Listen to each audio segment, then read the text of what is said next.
complicated. Since the first Trust Women in 2012, I have seen the evolution in the attitude of the big business towards this issue. The first year, it's very simple. I wanted a panel on supply chain. I could not make it. Nobody was ready to speak of the issue. In 2013, suddenly, a lot of companies started to be ready to speak of the issue. Why? Because Rana Plaza had happened, and they realized quickly that if you don't pay attention to these kind of issues, it can damage your brand very fast. So companies started to accept to speak of it. Today, more and more companies are paying attention to the issue and work to find solutions.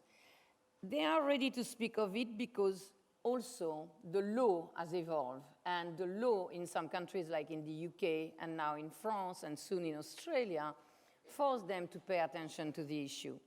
Today we have a few giants, really giant brands speaking of their issue. Apple, Walmart and Mondelez.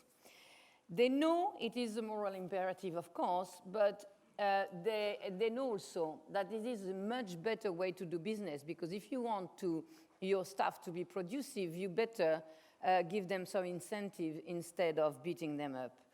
So moderating the panel, we have John Morrison, who is the Chief Executive of the Institute for Human Rights and Business.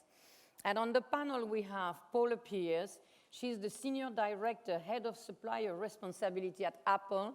It's the first time ever Apple speaks in public of the issues in the supply chain. We have Kathy Peters, Director of the Cocoa Life program at Mondelez International. And we have Jan Sam-Weber, Senior Vice President for Responsible Sourcing at Walmart. Finally, we have Bobby Banerjee, who is Professor of Management and Director of the Executive PhD program at Cass Business School, City University in London. Please all come on the stage during the video that we will watch. Whether it's high street fashion, furniture from a department store, or eggs in a supermarket, consumers around the world are increasingly demanding to know if their goods have been tainted by modern-day slavery.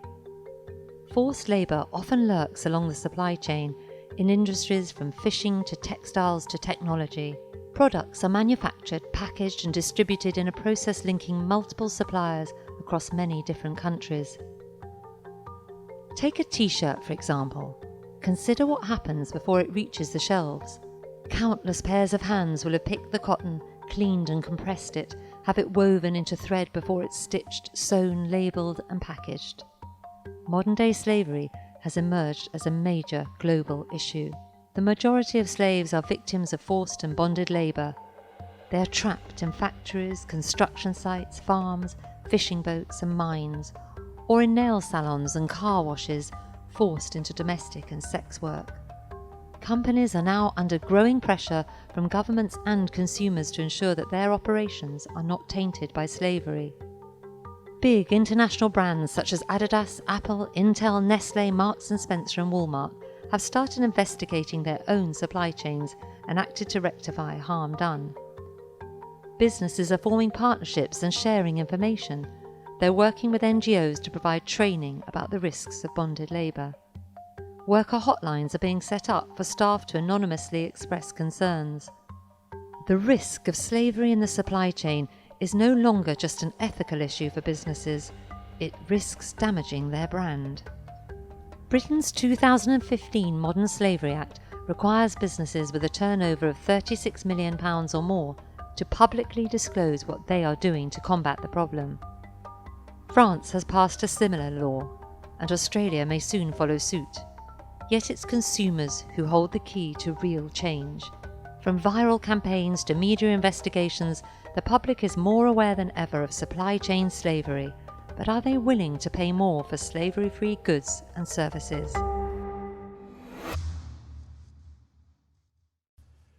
Well, good afternoon, everybody.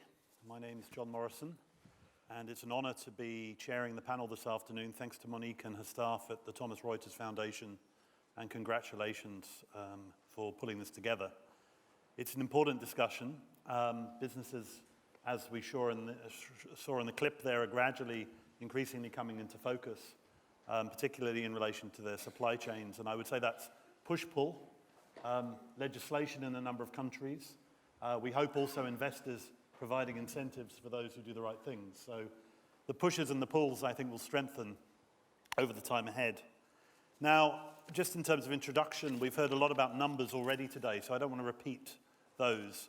But of the 40 million in modern-day slavery, 71% are female, 50% are engaged or caught up in some level of debt bondage.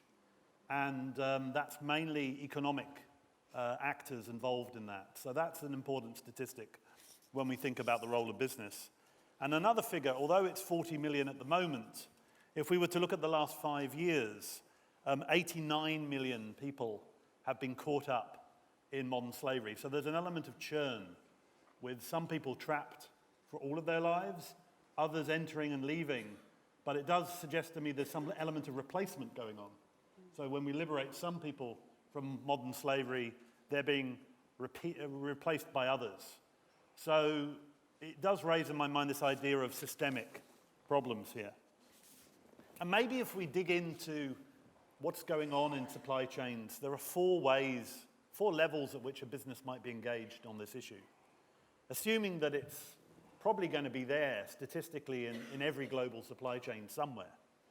Now, of course, there's direct involvement by businesses. Some businesses are criminal actors. They are traffickers. Those businesses are not on the panel today. You'll never find those businesses on any public panel to talk about their work. But we mustn't deny that that direct involvement is also there. But let's move on to the other three categories. Systemic forced labor that's been there for generations in agriculture, in Asia and elsewhere. Potentially that's slavery that's been there for hundreds of years and has just not gone away. That can be in supply chains. Another category would be the vulnerable groups. And I think we've heard a bit about Syrians in Turkey or the Rohingya in Bangladesh, etc., children, women. It's possible, quite possible, that those vulnerable populations are finding themselves in global supply chains and at some level of exploitation. But then the other area, perhaps, is the commodification of labor itself.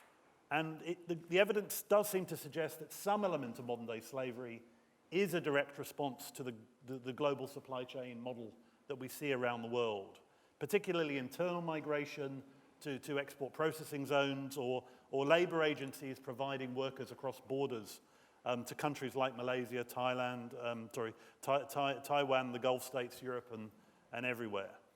So arguably, the business response to each of those situations is going to be subtly different. I will say that we also need to think about beyond the numbers. And we have a large team, my organization has a large team in Myanmar, Burma. And I was in Rakhine State a few months ago myself, not right at the north, but halfway up where the oil and gas pipelines come on shore, which is the main business impact on Rakhine State, I would say. And what shocked me was obviously the Rohingya situation, which wasn't as bad a few months ago as it is now, but also the burnt-out houses I saw in the middle of the town I was in. And when I asked my colleague who used to live in those burnt-out houses, he said, well, that was my maths teacher, and that one there was the dentist. These are middle-class Muslims who have fled Rakhine State. They're not Rohingya, they're Muslims, they're well-educated, high incomes, but even they feel very unsafe in the current environment. So we have to remember how minorities are the litmus test, if you like, for much greater oppression that can occur. We now, in terms of a tool, we have the UN Guiding Principles on Business and Human Rights. So we no longer get caught up in, is it business, is it government, it's everybody together. We also know from the UNGPs that it's partly prevention, mitigation, risk analysis, but it's also remedy. And I challenge us all when we talk to think about the people that we heard from this morning, the victims. What partnerships, what kind of sustainable partnerships, collective action would make sense to them? What kind of partnerships will deliver change for them in their lives. I think that's at the end of the day, they are the people we're accountable to, and I think in our work. So let's get started. Paula, we'll come to you first. You've already been introduced. You've been at Apple since 2004, and I believe way back product development and hardware engineering, which makes it very interesting. So Paula, opening remarks from you, please. Sure. John, thank you. First of all, thank you for having us here. Human rights are incredibly important to us at Apple, and quite specifically, combating modern slavery is of the utmost urgency for us as well. Thank you for the invitation, Monique. This is our first time at Trust Conference. We are really honored to be here.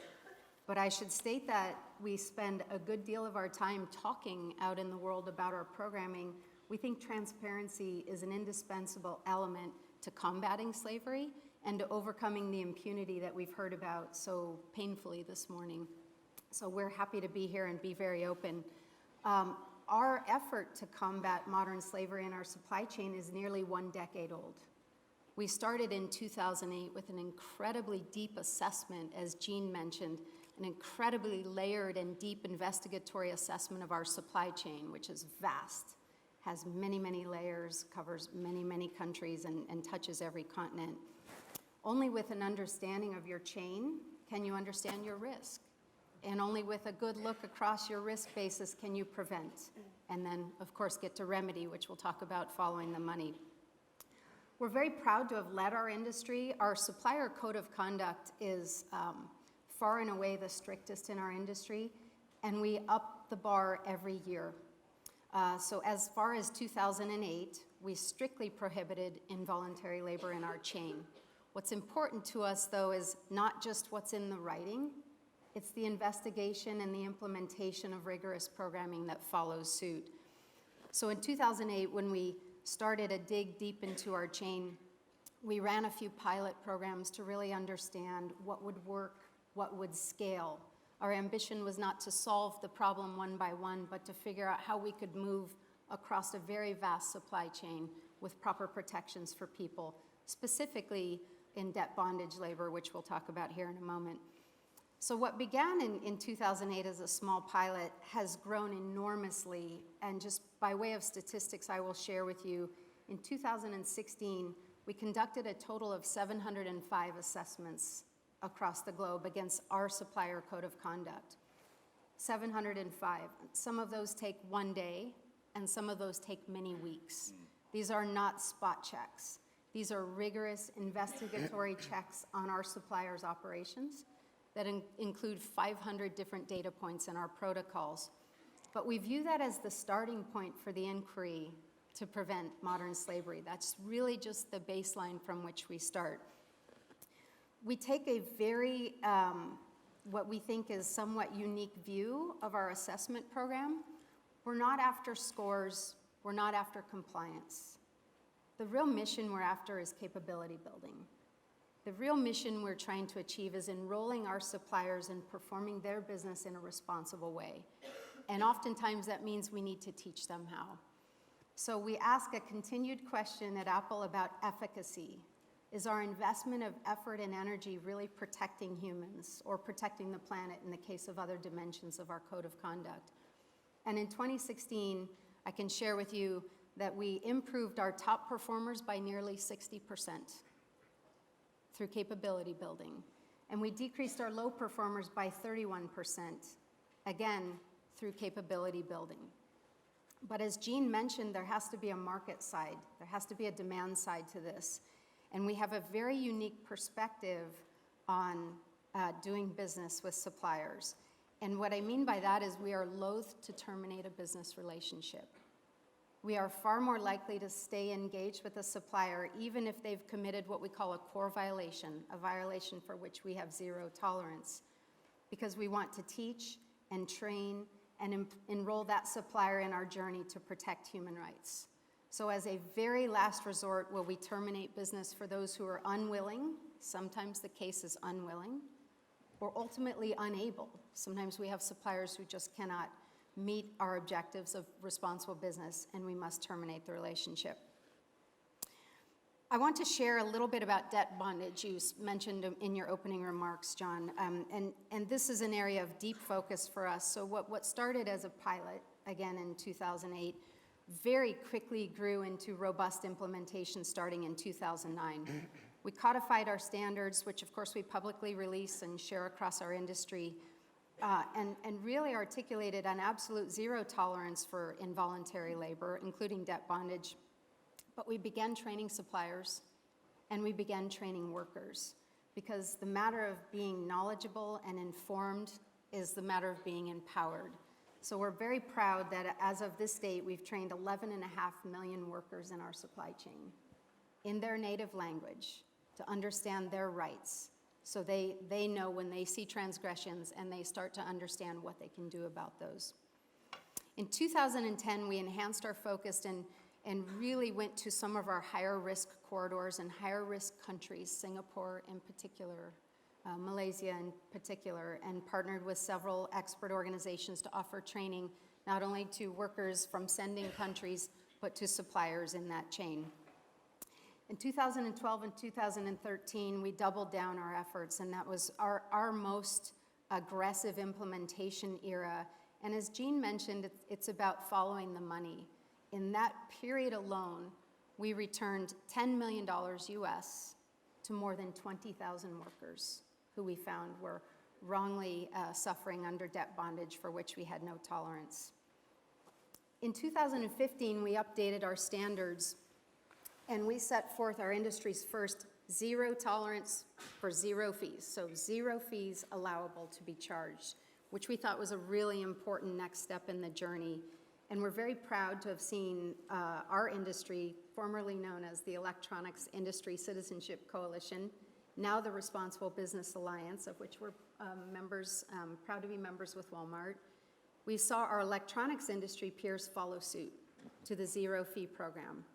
We encourage more to do so. I can't suggest that this is widespread across the industry, but we think that leading by example continues to be a very important part of our responsibility. And in 2016, we took our zero fees protection and we extended it across to worker permits in receiving countries, so no fees allowable to be charged the worker, and medical exams in sending countries. Again, no fees allowed to be charged. And through our program, which has 3 very, very basic elements, John. It's pre-assessment investigation, assessment, and then a very aggressive post-assessment follow-through to support victims or workers who've wrongly been charged fees. It's a follow-the-money story. And to date, we've returned $28.6 million US to more than 35,000 victims, which is unheard of in the electronics industry. And we're very proud of that. We think that's one indicia of success. But more important for us is repeat violations are an extremely small number. Again, efficacy for us doesn't just mean the numbers goes up. It means we're translating to our suppliers the way to conduct responsible business and to not be debt bonding workers. While we're really proud of that, we realize there's much more work to be done. We're thrilled to be parts of coalitions like Responsible Business Alliance, working with colleagues like Jan's team from Walmart, and remaining very, very committed to this. Thank you very much, Paula.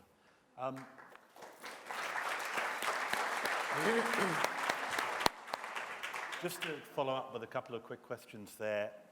This issue of debt bondage, the fees that workers are paying, can you give us a bit of a breakdown? Are they paying those fees to your suppliers, or are they paying them to labor brokers and agencies, or is it a mix of both? It's typically labor brokers, John, and compounded sometimes in many cases, a broker from a sending country, a broker from a receiving country.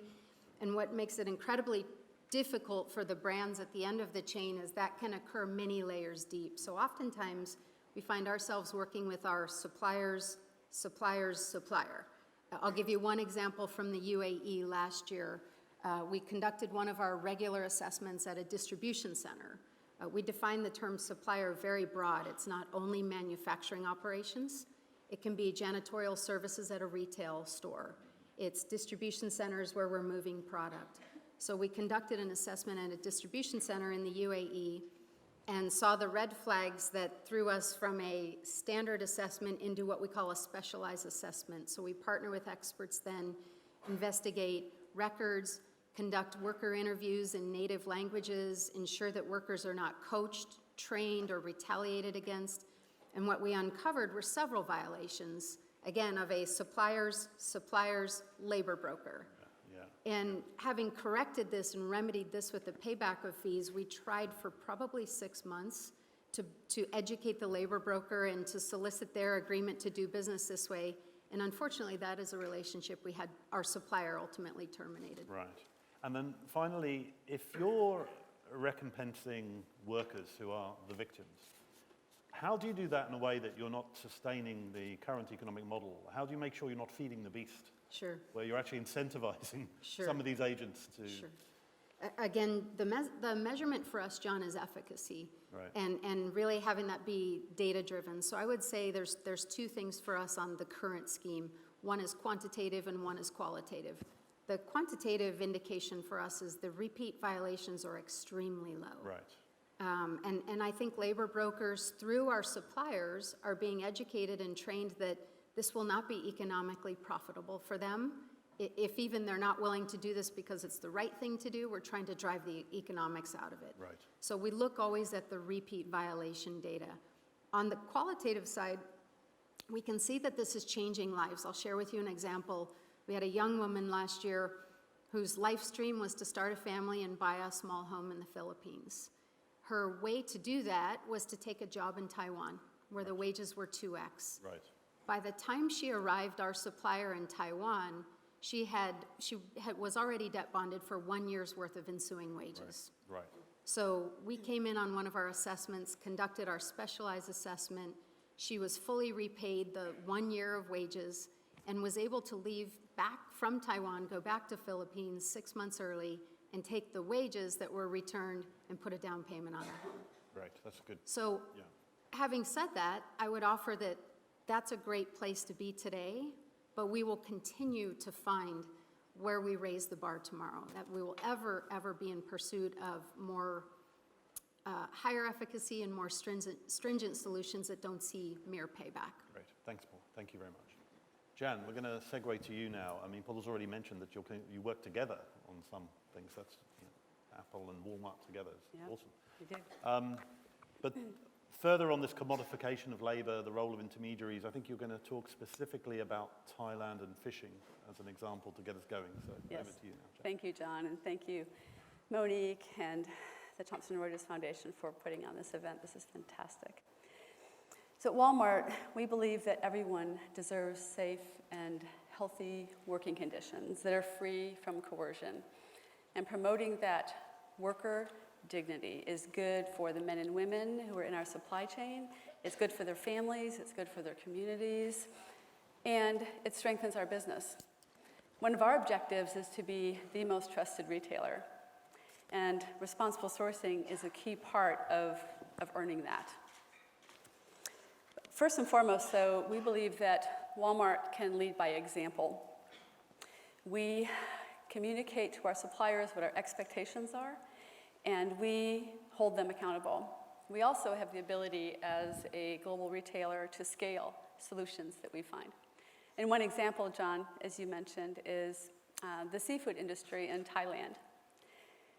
The industry faces really complex challenges, and we are committed to doing our part to invest in kind of innovative solutions and collaborative approaches to address the situation with industry and government, with NGOs, and of course with our suppliers. So I'll talk about each of those for a minute. First off, with working with suppliers and with industry. In the seafood industry in Thailand, we have direct relationships with our suppliers, and they in turn have direct relationships with the processors, who have direct relationships with, in some cases, multiple boat captains.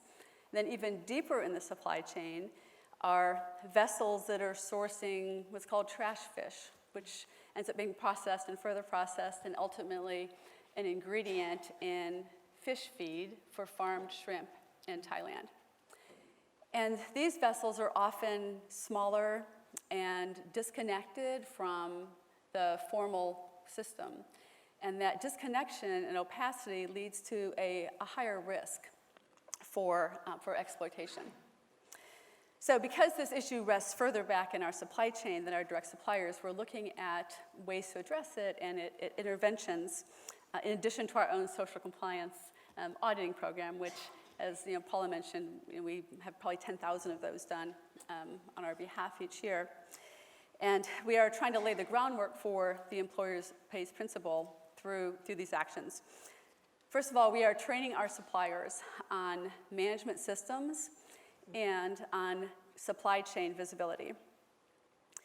Secondly, we are strongly encouraging our suppliers to develop controlled supply chains, which means that they have visibility to the origin of the inputs into the final product, as well as the conditions under which those inputs and the final product were produced. And finally, we're a member of the Seafood Task Force, and in that forum, we work with other retailers, suppliers, processors, and NGOs to address IUU fishing, which is illegal, unreported, and unregulated fishing. And tackling that is really critical to get at the forced labor issue. The task force has been working and is developing tools to address a supply chain code of conduct, to put audit processes in place, as well as vessel monitoring. So those are things that we've been doing, working with industry and suppliers. As far as working with government, earlier this year, I traveled for the second time to Thailand with some colleagues to meet with the highest levels of the Thai government, including the Deputy Prime Minister and about 70 representatives, where we addressed and pressed on the issue of increased enforcement on smaller vessels, as well as responsible recruitment of workers. And then finally, in working with NGOs, the Walmart Foundation has supported a study through the International Justice Mission, I'll call them IJM, to understand the prevalence of forced labor issues, not just to understand how big the problem is, but also to look at where are the points of intervention where they can be disrupted. The foundation is continuing that relationship with IJM now on the ground in Thailand. And the current project is to investigate, identify, and rescue victims of forced labor, and to work alongside the government to prosecute those responsible and to bring them to justice through the local justice system. Also part of the work then is to fully provide aftercare services for the victims, which includes repatriation back to their home country, as well as education and economic empowerment so that they're not likely to be re-trafficked.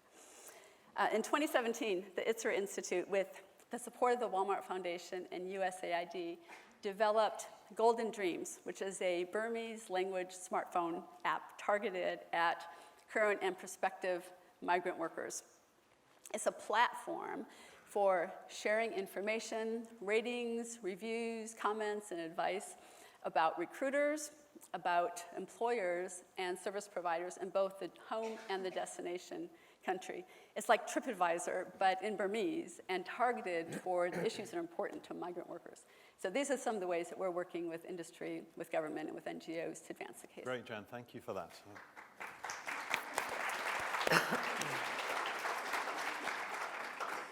Okay, I've got to ask you this question, which is maybe an unfair question, but I'm going to ask you this. That would not stop you, John. I believe the majority of people caught on these small boats in Thailand now are Burmese. It's flipped from being the majority Thai to majority Burmese. A lot of attention on forced labor and in Thailand. What happens if the practice is displaced? So at the moment, no one is looking at Burmese fishermen in Burma.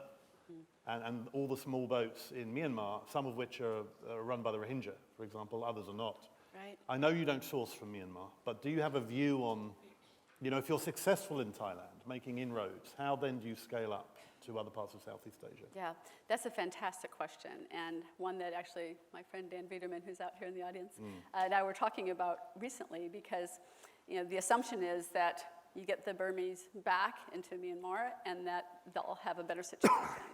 And he let me know that actually, in fact, that's not always the case. And then in some cases, the same treatment can happen to workers in their own country, which is part of the reason that we've decided at this point not to directly source from Myanmar. And you have to balance the risk and the ability of the country to have basic laws, lack of corruption, just being able to have a basic rule of law that you can use as a foundation. And then where's the entry point where you can come in and really accelerate the capabilities? And that's a balance that we try to play.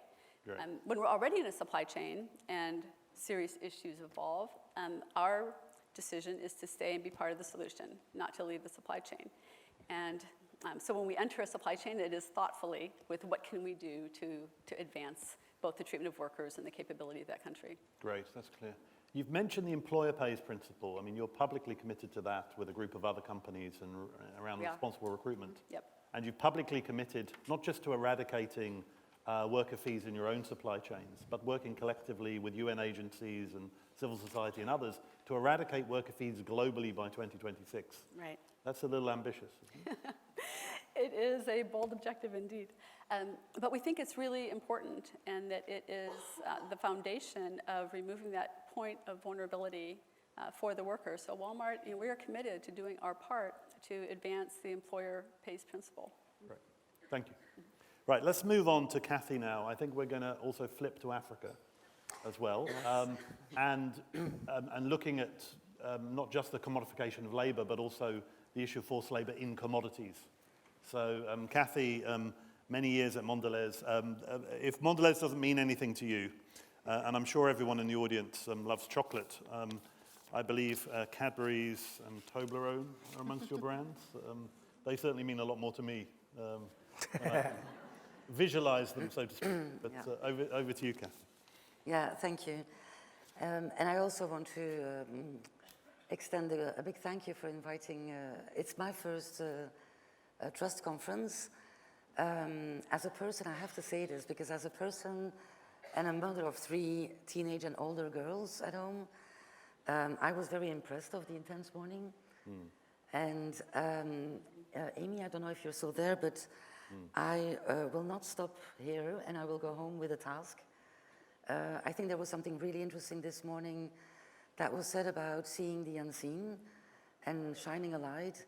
That is something where I want to commit to personally, beside my Mondelez job, contribute to, because I think there is a real solution there that we can all contribute. So I was quite emotional and very intense this morning, but I was invited because I run the Cocoa Life program in Mondelez. Cocoa Life program is our cocoa sustainability program, and Mondelez is a large chocolate company. You probably know better the brands Cadbury, Milka, Côte d'Or, my favorite. Belgian chocolates, the best. Toblerone, now I have to say that Swiss is the best. But also, we also produce biscuits, Oreo, of course, and gum and candy. Jean, you might understand that we are a company who has quite some interesting activist investors on our board.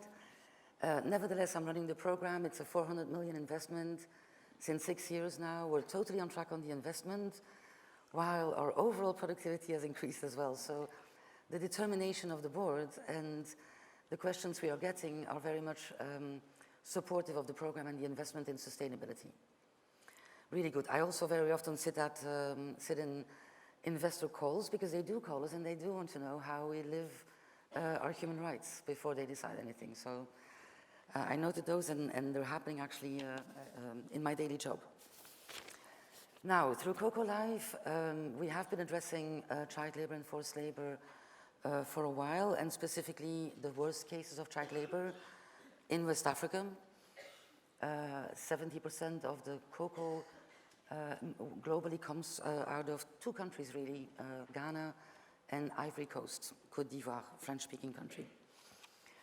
The reason why we decided to set up a program like that where we really get involved in embedding sustainability on the ground, is that when years ago we did our life cycle assessment, it was very quickly obvious that agriculture was the space where we have the biggest impact. And within agriculture, it's really cocoa where we can mean something, where we have a scale that is meaningful. We just actually finished a social risk assessment with WWF that is totally confirming the same. It's identifying cocoa as our biggest area, alongside palm, actually. So, I think what has been really critical for us as well is shifting our minds from transactionally trading commodities into opening up our value chain and understanding everything in it, seeing it.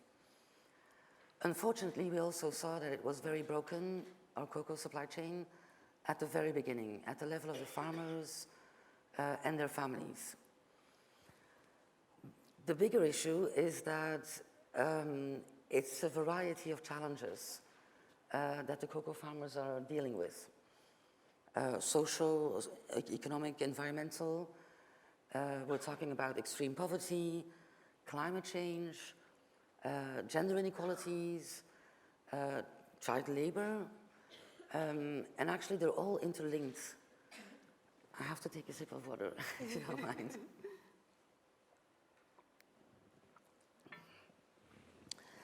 They're all interlinked. We're really seeing now, for example, also something quite unexpected.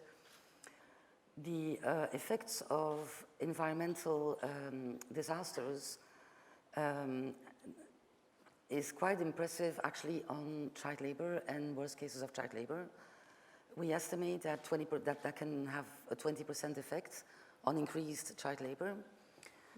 I don't think I have to explain in this audience. I can't stay, unfortunately, for tomorrow, but working on gender equality, giving voices to women in the communities is just a major, it's not just the right thing to do to balance the inequalities, it's the very smart thing to do if we want to see change happen, and specifically on child labor. Now, child labor, just to give an idea, in West Africa is really a big issue. Maybe good to know that all of the cocoa worldwide comes from approximately 5.5 million smallholder farmers. So they have a small piece of land, and it's very difficult to earn a decent amount of money from that land, especially if you add to that that they're working they're not working with technology, the yields are low, climate is impacting, and so as a result of that poverty, almost 2.5 million children are in child labor and worst cases of child labor. As I said, the root causes of that are all over the place.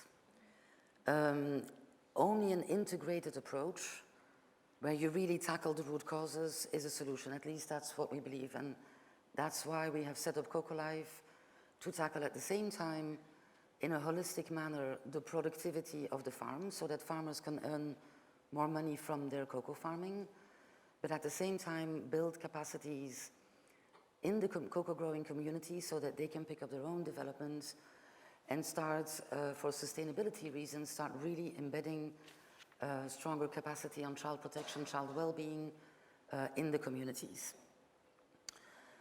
So our program is not a CSR program at all. It's really totally embedded and aligned with our sourcing strategy, which doesn't make my life that easy because, you know, we're totally linked to how we source cocoa. But for me, it's the only way where we can really ensure that the impact is sustainable and that it has the right attention in the company. We're not doing all of this alone. We know how to make chocolate. But we need our supply chain partners on the ground who help identify the farmer groups that we work with and then help us with the whole productivity agenda. And then they work together with NGO partners, local NGO partners, who then build the capacity within the communities. We are a business, so the whole program is set up to measure impact of what we do, which is quite new actually. I think the world has been educated with certification schemes, especially where I come from, chocolate and the food industry. And actually they've never really delivered any impact. So it was difficult for my company to justify continue investing in something that we don't even know whether it has an impact. So we've set up a third-party verified impact measurement. We have a set of 10 KPIs that go from reduction in child labor, income increase from cocoa, and other sources to build the resilience.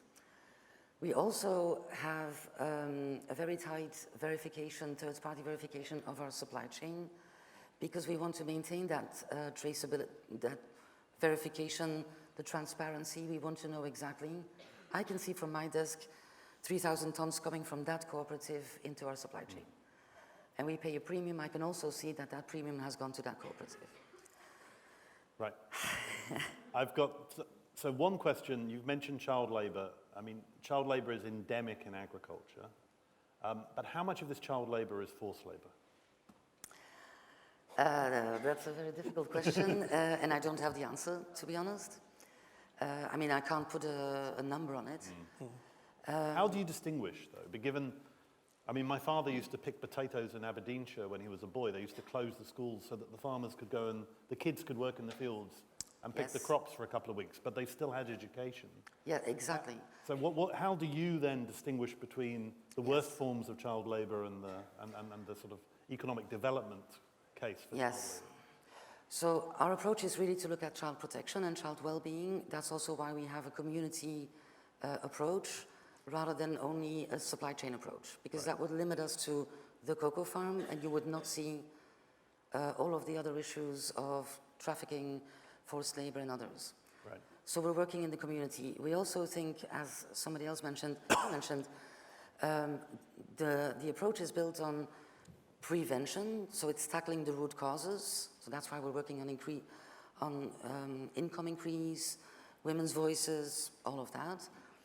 But then it's important to be able to monitor. So we have built a very robust child labor monitoring and remediation system that can really give us the numbers of cases in the community, in the cocoa growing communities. And once you know that, of course, intrinsically linked to that, you have to have a remediation approach. That is then picking up the children, and there's different kinds of remediation linked to that. The monitoring gives us an idea whether we're talking about, some people use the terminology light child labor. I have difficulty saying that, but because child labor is child labor. But we have cases where children are identified as child labor because they're not in school, and in many cases, believe it or not, but they don't go to school because they have to walk 3 kilometers and they don't have shoes. Right. We buy them shoes. Yeah. Yeah. In some cases, so that there's a space that we can tackle. And then there is a space that is much more organized child labor, where there is a remediation system in place, and they're picked up by either vocational training or go back into the system. And then there is a small, in the numbers that we have, they're very small, but there are cases that are identified as forced labor. Then we have to go, the other issue with monitoring all of this is that each case is different. Right.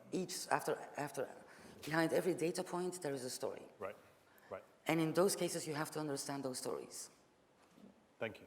I want to ask you one last question about consumers. You've mentioned investors, and we had some attention to that earlier. Just want to ask the audience to check, A, that you're awake out there, but B, when you go and buy one of these lovely bars of chocolate, how many of you think about forced labor before you make your choice? Now, I'm putting my glasses on, but it looks like a small minority. I'm guessing about 20% max. Probably less, of you. And this, you know, this is a conference on trafficking, forced labor, etc. You are the global experts on this issue, and a minority of you think about this before you buy your chocolate. It sounds like you've got a big consumer education job. Yes, I know. We thought What of you going that. to do about it? So we thought. So let me tell you, because I'm running this program within this marketing company, Yeah. and so I was actually very happy that we didn't set it up as a marketing, as a consumer tool or program, but really as a supply chain program, because we've seen systematically in all of our consumer research that there is no immediate link to any sales increase. Right. Right. Which Why? maybe- Because we're lazy? Because Which maybe I'm happy about that. Yeah. But because on the other hand, we also see that from some of our brands, consumers just expect us to do the right thing. Okay. And also chocolate is a very specific area because you don't have a lot, it's very impulsive. It's, Talk about it. you're indulging yourself, so you don't think of anything else. Yeah. Nevertheless, we know that consumers look for authenticity. Yeah. And the conscious consumer, so the 15% we saw, is interested in understanding where the ingredients come from, the quality of the ingredients. It's a small amount, but some people are looking for authenticity. So the one marketing decision that we took is that our brands that are currently sourcing from the program, so it's about 30% of our chocolate, is labeling the logo on the back. And on the back of pack, there's a small trigger of information and then linking to the website. On the Cocoa Life website, you can see, you can have a lot of education and information. What I'm actually quite proud of is that we have mapped all of our Cocoa Life farms. There's over 120,000 right now, which is also critical for us in the climate change debate. We need to know where our farms are. But we've also put it on the website so consumers can actually go at the website and there's an interactive map where you can see where the farms are. Right. So if you want to connect and you want to understand where your cocoa is coming from. Okay. Everybody in this audience is going to do that. Cocolife.org. Thank Yes. you. No, that's good. Right, we'll come back to consumers and investors, but I want to... Yes, just one little Okay. thing. In cocoa, maybe specifically because the challenges are so diverse, it's very difficult to ask that time from consumers to understand all of that. Right. The complexity of supply chains, Yes. both on the commodity side and the labor side, we're really struggling with that. So, Bobby, you're professor at one of the UK's preeminent business schools. You've looked at these issues for a long time. You've written about them. Where are we on the journey? This is my first trust conference, so thank you, Monique, for inviting me, although you might live to regret that, because I suspect what I'm going to say is not going to be very popular in this room. As an academic and a business school professor, I guess the obvious question is, how do we make sense of this in terms of the slave labor? And the obvious answer is corporate social responsibility, business and human rights, the CSR discourse. Because modern slavery represents market failure, state failure, and also civil society failure to some extent. So then perhaps corporate-led initiatives, like many of the stakeholder initiatives we're seeing today, can that help address the problem? That at least is an assumption of CSR. But does that assumption hold? I've been researching CSR now for more than 20 years, 27 years is half my life. And my main finding is this. The value extracted from CSR, an overwhelming majority of that value, proportion of that value, goes to corporations. I don't mean just financial value. I mean reputational value. I mean legitimacy value. Very little of that goes to the targets or the recipients of CSR. The problem with CSR is there's too much C. There's not enough S and not enough R.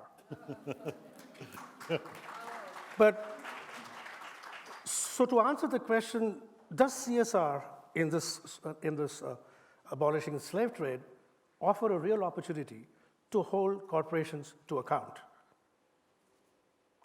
My instinctive answer is to say no, but I'm an academic, so I will give the traditional academic response to any question, which is to say it depends.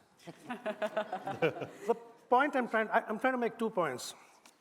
One is slavery is a viable management practice today, despite it being universally condemned and also illegal in international law. Forced labor is not an aberration. It is a natural outcome of the economic system we live in today. Just as historical slavery and colonialism were constitutive of and constituted by the emergence of industrial capitalism, modern slavery is very much an outcome and related to late capitalism. I would go even further. That, again, this is based on some of the research I've been doing, is that CSR initiatives are themselves, in some sense, part of the enabling mechanisms that allows modern slavery to persist, right? So codes of conduct, MSIs, multi-stakeholder initiatives, voluntary standards, these gives the appearance of working to reduce the problem and deflects attention away from more stringent regulation, perhaps, or accountability. The US Department of Labor, a couple of years ago, listed 55 products which involve, quote unquote, significant use of forced labor across 29 countries. I'm willing to bet that everybody in this room, including myself, in the last 12 months has either used a product or a service which involved slave labor, okay? There was a study done in 2014 which said that 91% of consumers could not state where their favorite brand of clothing was manufactured. There's a great website which some of you may have checked out. I checked it out last night. It's called slaveryfootprint.org, where you take a survey. It takes about 6 minutes. And there's an algorithm which estimates how many slaves you have working for you. Now, I consider myself to be a reasonably well-informed consumer. I'm privileged enough to exercise ethical buying decisions. I took the survey and I found out that last year I used 24 slaves for the products and services I've used. Now, is labor behind the manufacture of this product? Probably yes. Do I know for a fact when and how and who the slave was involved as a consumer?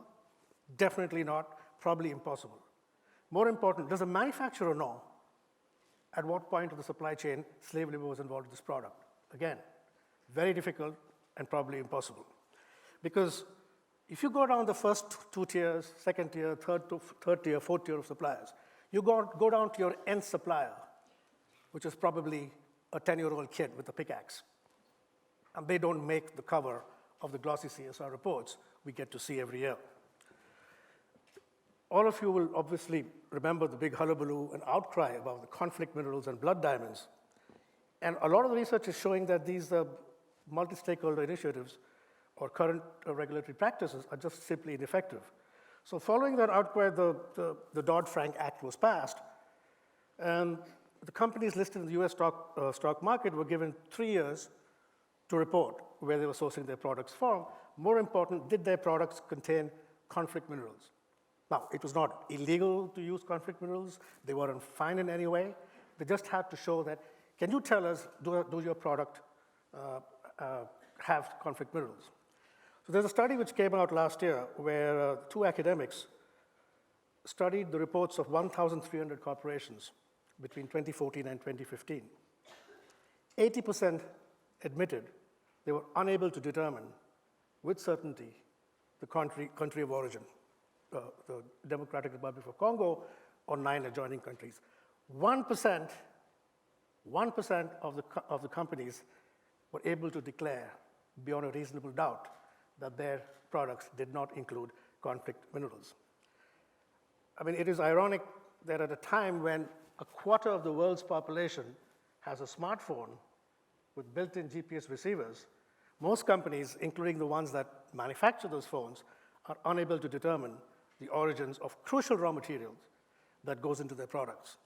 Why is it that even giant multinational corporations with vast budgets, an army of client-hungry auditors cannot figure out where tungsten, tantalum, tin, and gold come from? They cannot because supply chains are just way too complex. There's been research on multi-stakeholder initiatives in other sectors. I mean, there's a plethora and bewildering array, codes of conduct, transparency standards, the mining industry, garment industry, construction industry. Most research is saying that they have been largely ineffective, and there's no reason to believe why a slavery initiative would be somehow more effective. Bobby, I want to ask you a question before we go to the audience. So can I Yeah. just finish? Finish, what you- yes, okay. just finalize. So, okay, then in that case, the argument is that there's going to be transparency. The problem is there's going to be what is called strategic transparency, which actually reveals very little information. So, okay, let me conclude by bringing up the elephant in the room. There are inherent structural limits to voluntary codes of conduct and audits. 2 days before the collapse of the Rana Plaza factory in Bangladesh that killed 1,133 garment factory workers, 2 of the factories in that building passed an inspection safety audit.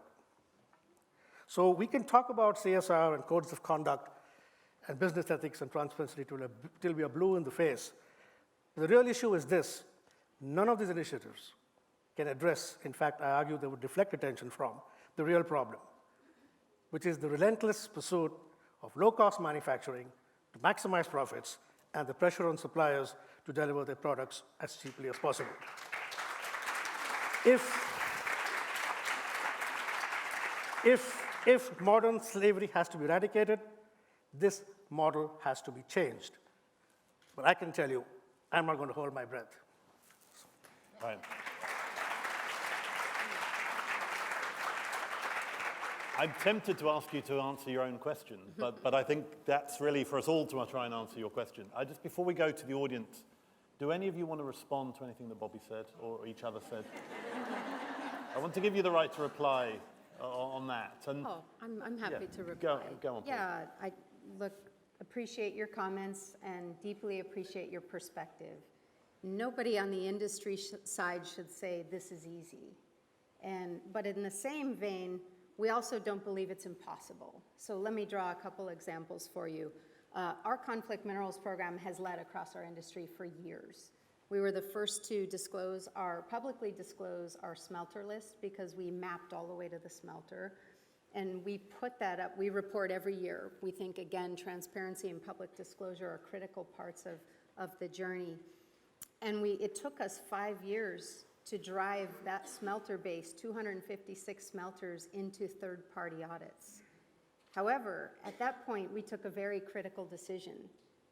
We very publicly said, we are not going to claim conflict-free. Because to do so, while it would be a very sexy marketing claim, would imply to our customers and the people in our chain that the journey was over and we had somehow succeeded. So I actually think that the audit mechanisms play a key part. It's going beyond audits that matters next. So let me draw the conversation quickly over to cobalt, which, as you know, is an unregulated domain. Yeah. So corporations working in cobalt are working there really because they have the will and the commitment to do so. Their customers expect them to do so. Their investors expect them to do so. And because they believe it's the right thing to do. On cobalt, we mapped to the smelter list and to the mines. And again, enrolled every one of our cobalt partners who we publicly disclose into third-party audit mechanisms that didn't exist, so we had to create them. But we can't stop at audits. You make a very good point, Professor, which is going beyond audits. Going beyond audits is a critical next step. So we engage with on-the-ground partners to understand, like Walmart does in fishing, what are the root causes of systemic labor problems in the Congo and more broadly in the Great Lake region in the former Katanga province? And then how do we find the right partners? We partner with UC Berkeley out of California on that root cause study, which is also publicly available. Right. How do we find the right interventions? So I would submit that the matter of corporations working in the space, I think, is really critical not only for more of us to take a leadership effort and go forward, but I think to remain optimistic and keep pushing our way forward. Right, we're going to go to the audience. I'm going to give you all a few seconds at the end to come back with final comments. But, I mean, I wish we had another hour, but we don't. I'm going to take a group of questions. I'm going to take 4 or 5 questions at once, so that you all. So let's start with number 3, and then we'll go across. Yeah. Hi, my name is Karen Friedman-Agnifilo. I'm from New York, and I'm coming from a law enforcement perspective. I work for the Manhattan District Attorney, and we have a human trafficking unit where our focus is in prosecuting traffickers, both for sex and labor trafficking. And so that's where my question is coming from. My question is really for Ms. Pyers from Apple. In 2014, Apple and Google have decided to have end-to-end encryption on their devices. I'm an Apple user, so I don't want you to think I'm not a fan of Apple. But it's really impacted our ability to prosecute cases, and especially in trafficking cases, because we used to be able to get search warrants to get crucial information from devices in order to be able to prosecute traffickers. And prior to 2014, we were very successful in doing that. Since then, we've had several cases where the victims, the survivors, were unable to testify for various reasons. Okay. Because Get to your question, please. Okay, and because it was very difficult, and we were unable to prosecute the cases because of the fact that the devices were encrypted. So I just want to bring that to your attention and ask Apple what you can do to help us so that we can continue to prosecute these cases now that we're dealing with end-to-end encryption.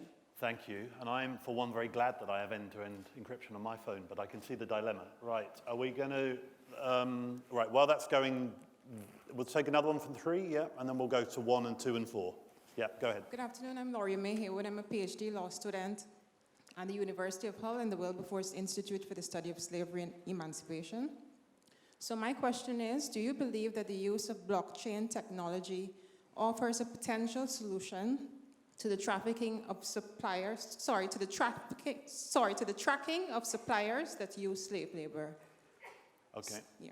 Good question, and your technology background, you can, not long to explain what blockchain is, but we'll go to number 1. I just want to take a diversity of people. Is there a microphone at number 1? Yes, thank you. Hello, I'm Elise Falkman. I'm a freelance journalist working on trafficking mostly in North Africa. My question is to all of the panel. It's very good to hear that big companies like Apple and Walmart and Mondelez are employing supply chain tracking and investigation sort of protocols. But for other companies that don't have your resources to develop these systems, is there also a corporate responsibility to share your own research methodologies and your techniques for eradicating modern slavery? So the question is about knowledge sharing and not just looking about after your own backyard. Very good. That brings me back to Jan. You mentioned pre-competitive. How do we, but I'm not going to ask you, just save it up. Okay. Number 2, please. Hi, Michael Drew here from the Home Office Modern Slavery Units. I think we all understand the moral case for addressing modern slavery and supply chains, but I was wondering if you could expand a bit more on what the business case is for your businesses, and also what you think the business case might be for businesses who don't have that kind of public-facing reputational risk that your companies do. Great. And the last question from number 4. Bill Bloomer from the Business and Human Rights Resource Centre. We've heard quite a lot about the voluntary due diligence, and you're obviously, the companies on the platform are the leaders in much of that voluntary due diligence in their supply chains and in their operations. But we know from the Know the Chain work that we do with Humanity United, the corporate human rights benchmark that we do with you, John, that the majority of companies are not demonstrating any proper due diligence in their supply chains about slavery or about a whole raft of other human rights abuses. And yet we now have initiatives by governments, such as France, with its due diligence law, the Obama administration as it was, with the Trade Facilitation Trade Enforcement Act, and now the Swiss today, the Parliament's come out saying it's going to try and enact a law. I want to ask the panel, will you support that move now to more mandatory due diligence, which will raise the floor of minimum corporate behaviour? Thank you. Are you in favour of regulation in this space? Right, we're going to go reverse order. Bobby, we're going to start with you. We're going to go back along the panel. You can answer whichever ones you... Please don't try and answer all of them. But I think as a panel, you can answer them all collectively. Yeah, so, Bobby, pick the ones you want to respond to. Going back to regulation, I mean, this is a problem with the voluntary initiatives. I mean, absolutely. I mean, when was the last time you knew of a major corporation who was fined for using slave labor? It has happened. The ILO has some statistics on that. There are a number of criminal prosecutions. Not very many, though. Exactly. Not very many. But exactly. I mean, the last time there was a concerted effort was during the Nuremberg trials, when 3 German companies were accused of, and Ford Motor Company were accused of using slave labor. They did not prosecute the company because it was beyond the remit. Individuals were prosecuted in there. Now, coming back to your question of regulation, yes, absolutely. The problem with the responsibility discourse, if you take CSR, if you follow that argument to its logical conclusion, you're going to end up with a corporation which is responsible for everything and accountable for nothing. So the discourse has to shift to accountability. What does accountability mean? It means enforcement. It means penalties. It means sanctions. It means rights of redress of populations. Who's going to fund that, right? So issues of regulatory powers, we all know that the regulations, there are more slaves today than there were when slavery was legal. So there's also an issue of implementation of that, and that has to be happening at the local level in many ways. So yes, I'm much more for regulation than voluntary conducts. But Bobby, I want to push you on that, because let's take an issue where we do have regulation, like the worker fee issue, right? Labour agencies, there's international law and national law in most of the countries around the world that labour agencies should not charge workers fees. Workers shouldn't have to buy their jobs. And yet we know in most countries, including in this country, below the table, it's happening every day. And yet there's regulation. So what more do we need? I guess some kind of social regulation in that case. What would be the role of activists and NGOs to do this, to find out that yes, there is regulation, it's having a perverse effect, and then what do we do in terms of, so the fact that all these stories we heard, the inspiring stories we heard today, is that despite all the structural constraints, you still have points of resistance. I think that's where we need to start learning and listening from. Okay, great, good point, yeah. Kathy? Yes, I'm choosing my battles here. Blockchain, yes, definitely. In our case, helping on traceability. And we need technology to help us go to scale with a lot of the tools that we want to implement. That will help us. Child labor monitoring and remediation. The business case is an important question for me. We cannot grow our business on a weak supply chain. We need a vibrant supply chain. A supply chain that is built on slavery is weak. So we need to get to a different place. It's relatively simple. I'll probably stop there because we only have a little bit of time left. Okay, simple to say, hard to do though. Simple to say, hard to do. Everything is hard to do, but you have to start somewhere. And to that point, where I think you can help us, and maybe Jean, I heard you say something interesting as well.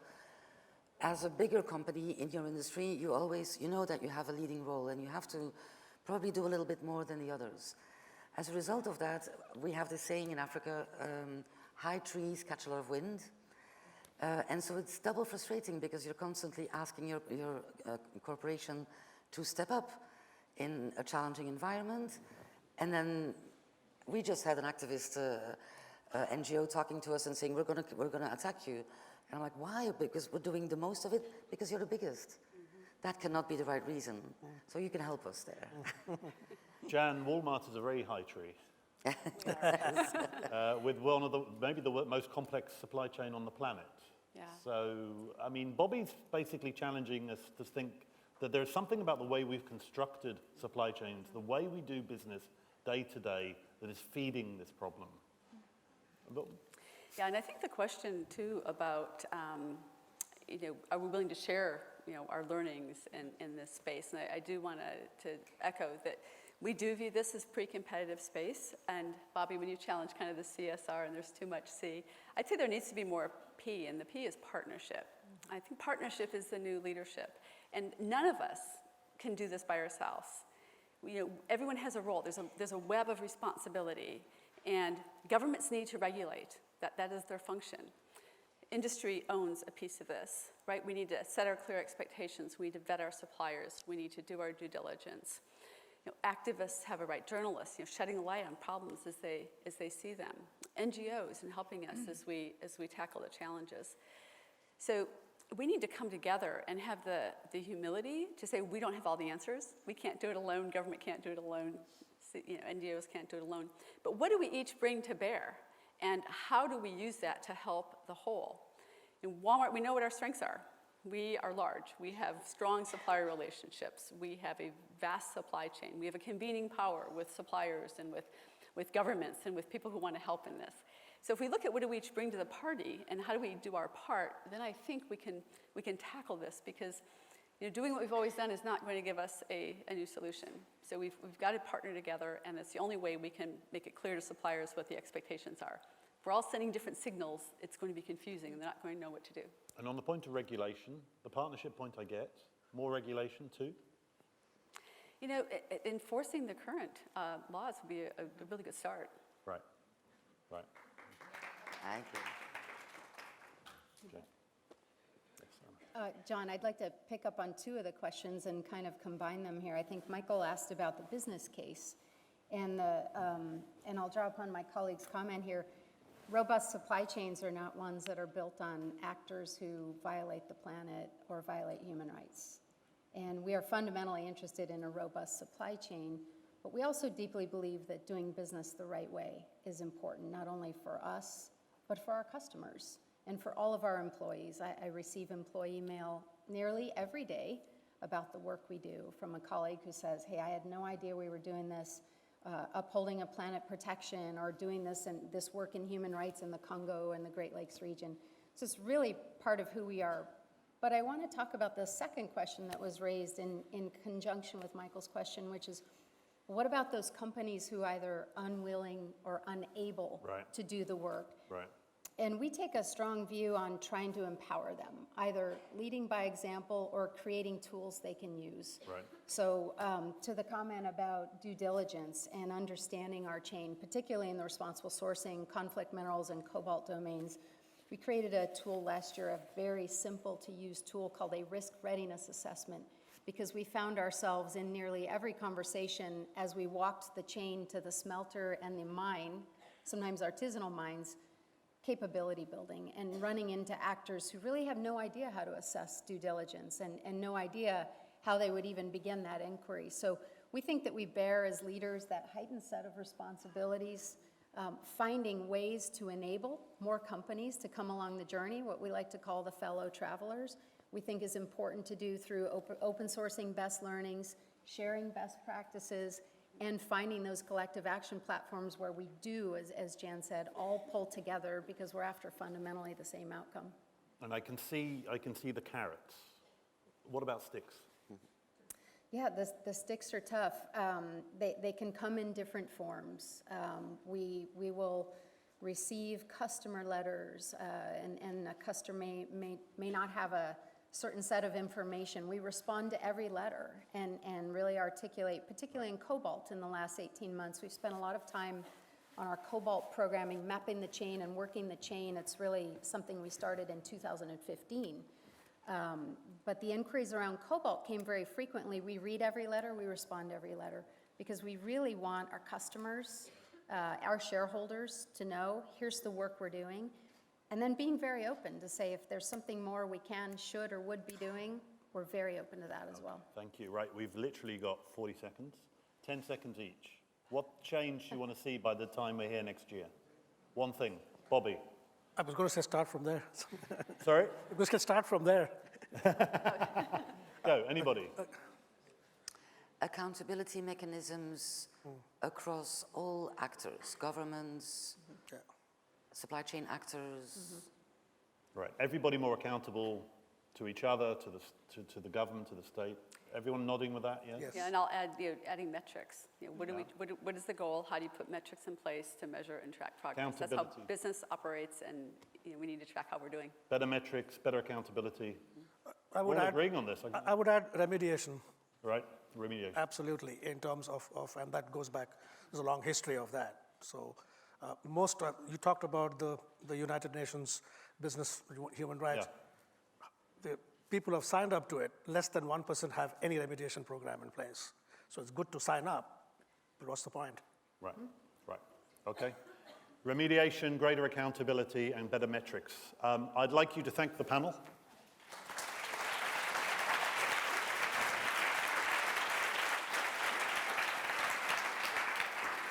My monitor is telling me to invite you to network now, which I guess you all know how to do, and to be back here at 4 o'clock. Thank you very much.